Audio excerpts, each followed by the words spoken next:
Franny K. Stein, Mad Scientist, Book 8, Bad Hair Day, Chapter 12. We're in big trouble now. Franny chased after the pigtails. I have no idea how I'm going to stop these things, she said. I have to think. The pigtails crashed through the front gates of the zoo and walked right past the alligators and tortoises. They don't have fur, so the pigs aren't interested in them, Franny said. She watched as the pigs stopped to read a sign. One of them licked his lips as he did.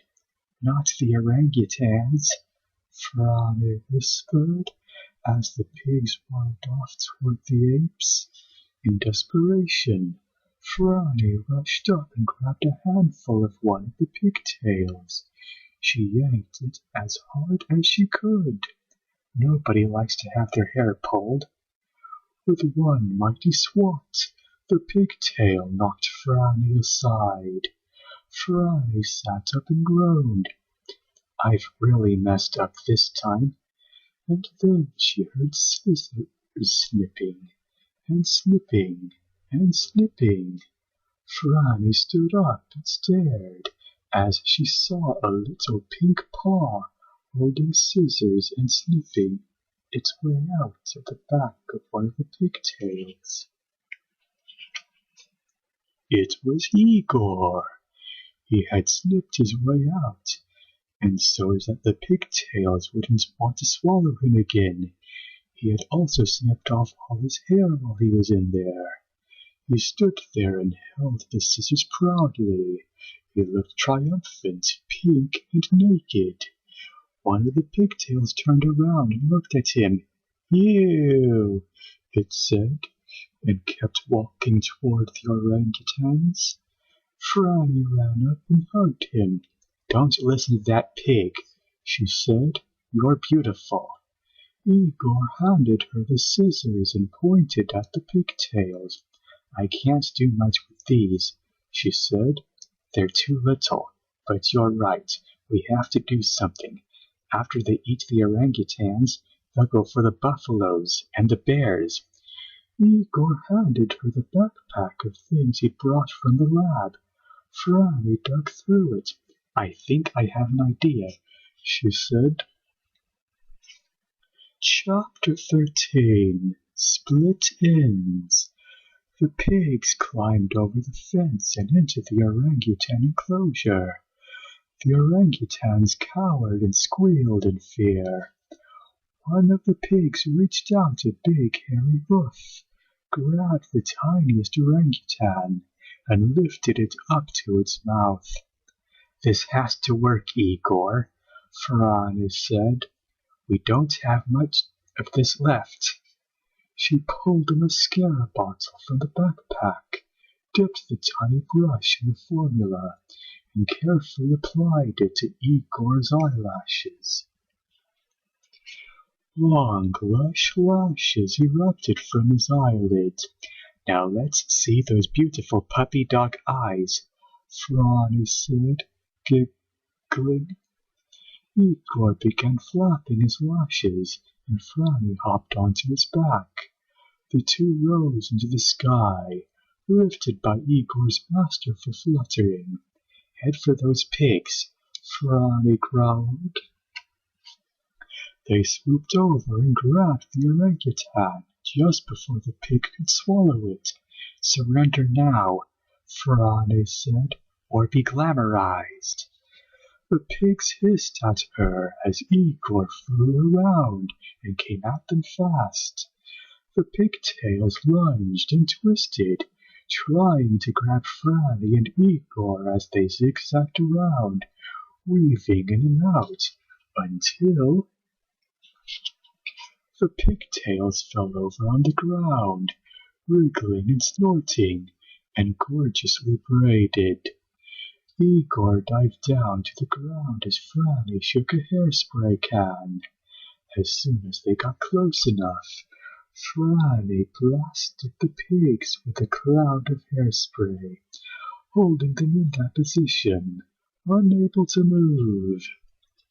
Igor landed next to them, and Franny stuck her finger in the bottle of formula. I'll bet there's just enough left. She pulled out her finger, and a giant sharp nail sprang from the end of it. This won't hurt a bit, pigs, she said, and she cut away strands of hair until her ponytail wriggled out and snuggled her thankfully. Let's go home. I have a little work to do in the lab. Chapter 14. The tale comes to an end. Franny's mom walked into Franny's laboratory. Nice work on those pigtail things, she said. Thanks, Mom.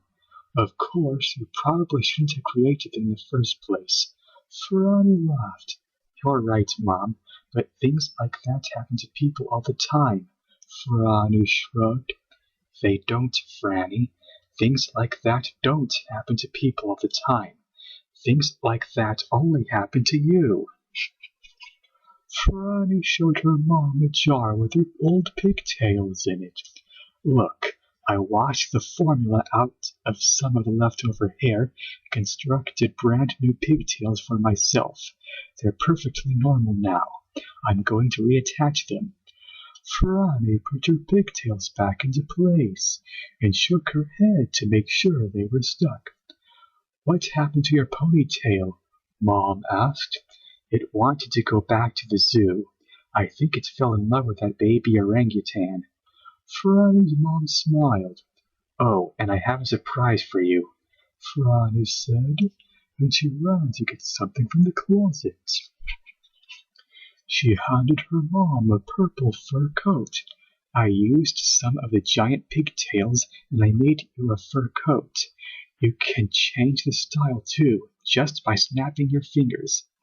This isn't going to try to eat anybody, is it? Nope. The pigtails were greedy because they were pigs. The greed was the problem, not the hair. But I got rid of the greediness. Now they're delighted to just make somebody happy by being a coat. Franny's mom tried on the coat. It's lovely, but how did you get rid of the greed? She asked. I added a dash of Igor's fur. He's the least selfish creature in the whole world. The greed just went away. Franny's mom looked at the ground. She felt a little ashamed. You were right about Igor all along, Franny. I wasn't looking at him the right way. He is beautiful. Maybe the most beautiful dog that ever lived. Franny's mom looked around. Hey, where is Igor anyway? I sent him to the store to pick up a few things. I was thinking of trying that new shampoo you suggested. He won't be long. The store? But I thought he was afraid of walking past that mean cat next door. I don't think that's going to be a problem anymore, Franny said. Hold on a second, Mom. In all this excitement, I forgot. Where are Dad and my brother Freddy? Oh, they're doing some grocery shopping, Franny. I'm sure they'll be back soon. Dad, is that Igor razzing at the cat next door while naked? I believe it is, son. Seems we can't even do a grocery run without your sister doing something weird. Neener, neener, neener, you're a stupid wiener, dog. The end. Ho ho ho ho. For now.